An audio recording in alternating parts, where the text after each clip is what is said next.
berger, Alléluia, Alléluia, Alléluia. Voici le bon berger, Alléluia.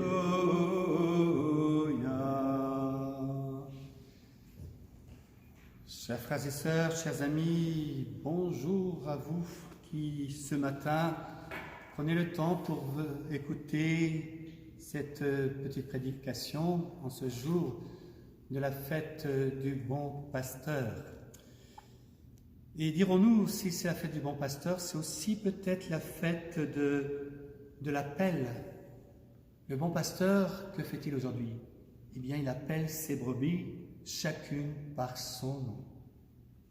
Donc aujourd'hui, il y a un lien particulier pour chacune et chacun de nous dans notre lien à Jésus.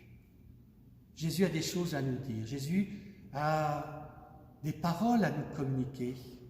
Je dirais voire même des secrets. Des secrets parce qu'il appartient à chacun de nous de recevoir sa parole comme nous étions uniques à entendre cette parole.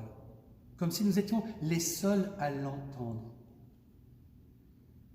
Une citation qui ne nous est pas confortable aujourd'hui, qui est celle du confinement, qui semble-t-il parvient à sa fin, mais qui est un moment peut-être propice pour que justement, peut-être dans cette retraite, nous puissions faire l'expérience d'un contact personnel, renouvelé avec Jésus, le bon pasteur, le bon berger, qui veut rassembler ses brebis, c'est-à-dire mettre ses brebis en communion les unes avec les autres. Dans un troupeau, cette particularité, c'est qu'on ne distingue pas d'une brebis d'une autre brebis. Elles sont toutes identiques. Seul le berger connaît chacune d'elles d'une manière très personnelle. Il les connaît même avec ses propres défauts, mais aussi ses qualités. Il est le seul à pouvoir avoir une lecture ajustée de l'état de notre cœur, de notre âme. Et nous lui appartenons. Nous lui appartenons parce qu'il est celui qui, dans l'obéissance au Père, à la volonté de Dieu son Père, a engagé sa vie. Il s'est abaissé jusqu'à mourir sur une croix. Pourquoi Jésus est-il mort sur la croix? Pourquoi fallait-il qu'il meure sur cette croix? Qui est scandale pour les païens, qui est folie, mais qui est sagesse de Dieu. Cette croix, c'est pour nous engendrer à ceux qui nous étaient rendus incapables parce que séparés de Dieu en raison de notre péché. Nous avons entendu dans la deuxième lecture une des choses qui est forte. En Jésus, on n'a pas trouvé de mensonge. Insulté, il ne rendit pas l'insulte. Dans la souffrance, il ne menaçait pas, mais il s'abandonnait à celui qui juge avec justice. La grâce de Jésus, c'est cette remise totale entre les mains de Dieu, son Père et notre Père. Sans cesse, il remet ce que nous ne pouvons faire par nous-mêmes, parce que blessés, souffrants, fatigués, repliés sur nous-mêmes, Jésus ne cesse d'offrir cette humanité, afin que cette humanité retrouve sa grâce originelle, cette grâce qui nous unit à Dieu notre Père, cette grâce qui nous donne aujourd'hui, en faisant le bien, en prenant notre part de souffrance, en faisant le bien, comme nous disait la deuxième lecture, de pouvoir vivre en communion les uns avec les autres. Le bien nous met en communion. Le bien nous édifie. Le bien nous met déjà dans la volonté de Dieu, dans ce vouloir de son amour qui se diffuse là où se fait le bien. Jésus est le bon pasteur parce qu'il est le modèle de toute notre vie.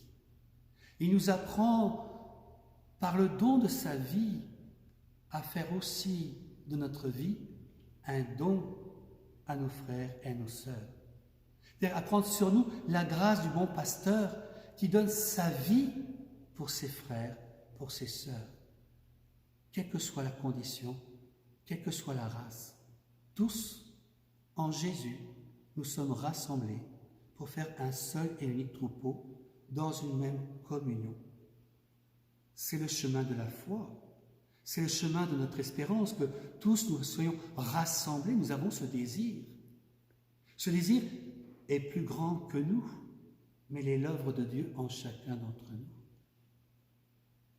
Aujourd'hui, Jésus se présente à nous comme étant la porte des brebis. C'est-à-dire, il est celui qui nous garde de ce monde extérieur qui nous menace toujours par cet esprit de mensonge.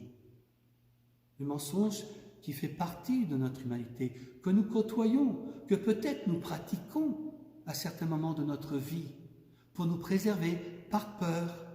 Nous escaladons, nous prenons d'autres chemins, nous cherchons par d'autres moyens ce qui pourrait nous apporter le bonheur ou nous sauver de telle ou telle situation. Jésus est la porte. Il est celui par qui nous avons accès auprès de Dieu notre Père. Il est la porte parce qu'il est celui qui aujourd'hui nous réhabilite dans cette communion avec Dieu et avec nos frères. C'est l'appel de Dieu sur chacun d'entre eux. Est-ce que tu es prêt aujourd'hui, avec ce que tu es, peut-être avec tes faiblesses, tes souffrances, tes épreuves, à participer à la joie du Père qui veut établir sa communion dans le Christ, son Fils bien-aimé, qui nous donne en partage, pour que nous le partagions à ceux et celles qui en ont besoin, dans la souffrance, dans les peines, dans les épreuves. Comment aujourd'hui ne pas penser, frères et sœurs, à tous ceux et celles qui, au prix de leur propre vie, se dépensent jour et nuit pour servir les blessés de notre humanité, les malades de cette pandémie. Pensons seulement à ces 3 préposés qui sont décédés, dont une de 30 ans. Pensons à ce médecin qui est décédé. Pensons à tant d'autres qui ne sont pas nommés. Car il est facile de nommer parfois des personnes qui ont une certaine notoriété en comparaison de toutes celles qui, dans l'ombre, investissent tout au prix de leur propre vie. Aujourd'hui, c'est cette fête du bon pasteur. Prions pour tous ces hommes et ces femmes, ces jeunes et ces moins jeunes, qui investissent de leur propre vie pour témoigner de l'image du bon pasteur. Et soyons dans la joie de célébrer par notre prière, par notre communion de prière, par l'écoute de la parole qui retentit dans notre cœur, comme dans la première lecture où Pierre, prenant la parole, proclamant la parole de Dieu, il n'invente pas un discours, il proclame la parole. Et tous sont touchés au plus profond de leur cœur. Que devons-nous faire? La question aujourd'hui, que dois-je faire? Qu'est-ce que je peux faire pour plaire à Dieu?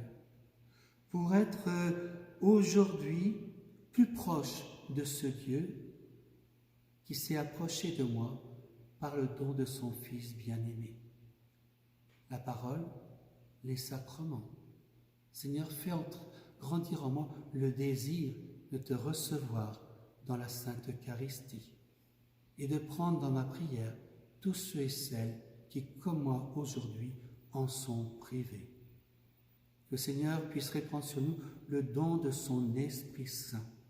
Que nous puissions prier l'Esprit Saint pour grandisse dans le peuple chrétien la foi reçue au jour de notre naissance dans la mort et la résurrection du Seigneur. Amen.